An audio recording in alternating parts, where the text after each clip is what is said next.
After a year of devastating fires and floods, Tuesday's budget included more than $2 billion in spending to deal with climate emergencies.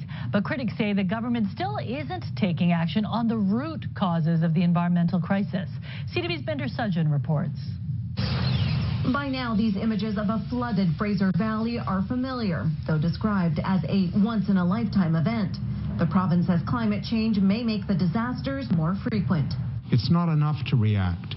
We need to be able to predict, we need to be able to prepare, and we need to be able to invest. Tuesday's budget provides $2.1 billion over 3 years to prevent, recover from, and rebuild after climate emergencies. Some of the money will go toward flood mapping to make decisions around rebuilding.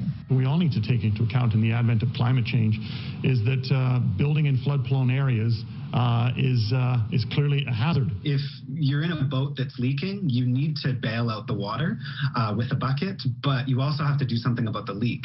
Several environmental groups say while the focus on climate change is welcome, it doesn't go far enough to address the cause. Critics say it's unclear how the oil and gas industry will reduce emissions. Every dollar that we spend responding to climate change or working to mitigate the impacts of climate change is offset by corresponding dollars spent to expand sectors like LNG. The Wilderness Committee says forest fires made worse by a warming planet are then releasing even more emissions. And the cycle goes on. Binder Sudjan, CTV News, Victoria.